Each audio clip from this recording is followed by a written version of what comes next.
Assalamu alaikum, hope you guys are doing well. This is Muhammad Atif and welcome to the new video from Conceptiology, the art of understanding. And today in this video I am going to talk about the inclusion body. This is actually a video series on inclusion body in which I cover all the aspects about inclusion bodies. So let's start.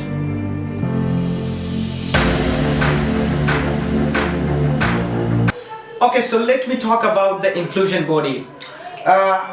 Start from the very basic level. You know that we have two different types of this cell. We call it prokaryotic cell and we call it eukaryotic cell. Let me take a very general cell that contains the nucleus, endoplasmic reticulum and other machineries and surrounded by a cell membrane. What actually happens in the cell?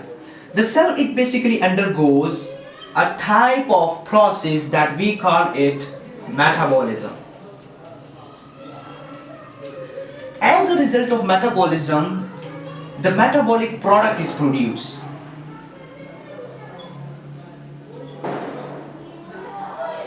And this metabolic product is in two forms, that may be useful for the cell and that may be useless for the cell. And the useless component or the useless metabolic product is called the metabolic waste. So let me write it. Useful and useless.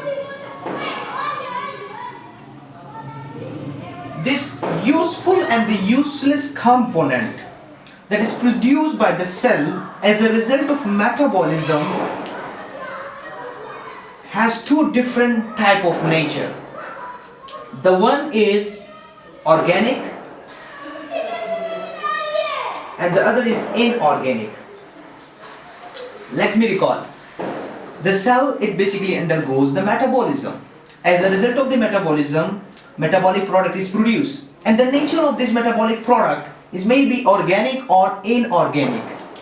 So the cell needs a machinery or a kind of a box to aggregate these metabolic products.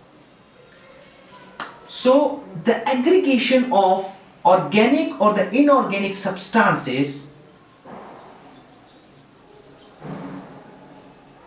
it actually done by the inclusion bodies. So let me define inclusion body. Inclusion body is actually the aggregation of the organic and inorganic substances that are produced by the cell as a result of metabolism. So the students are making it complicated that what will be the nature of inclusion body, what will be how the inclusion body is formed. So this is actually a kind of circle that clears the concept about the inclusion body. Let me clear one more confusion in the mind of a student, that these inclusion bodies are restricted to the prokaryotic cell or they are restricted to the microorganism. We study the inclusion body in the microbiology and specifically we are studying in the microorganism because they are important in the prokaryotic cells and they are not much important in the eukaryotic cell. So that's why the students are considering it that the inclusion body are only restricted to the prokaryotic cell, but it not. Inclusion bodies are present in all type of the cells. Here I'm not talking about the viruses because virus or the type of the cell that is present or the kind or the nature of the virus cell is something different from that of prokaryote and eukaryote. I'm talking about the prokaryote and eukaryote. So the inclusion bodies are present in both prokaryotic cell and eukaryotic cell.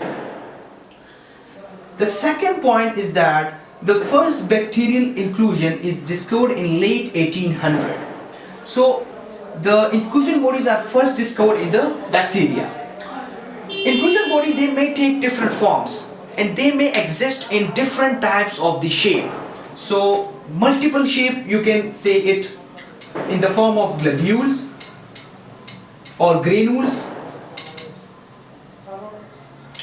They may be present in the form of crystalline, amorphous and spherical. We have different types of the inclusion body, and depending upon the type of the material present in the inclusion body, we categorize the inclusion bodies. We have storage inclusions.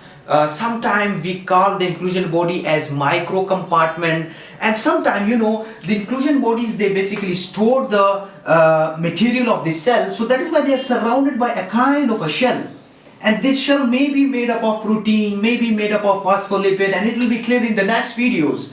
We will discuss about the storage inclusions, we discuss about the micro compartments, we will discuss about the gas inclusions that basically store the gas vesicles that are produced by the cell. So this is actually a complete overview about inclusion bodies, about the forms of inclusion body and what is the concept behind the inclusion body, and we will discuss in the next videos one by one about the types of inclusion. We have three major types of inclusion bodies, that are storage inclusions, micro compartments, and other inclusions, including the gas inclusion bodies. So this is actually the overview, and that's it for today. See you in the next video.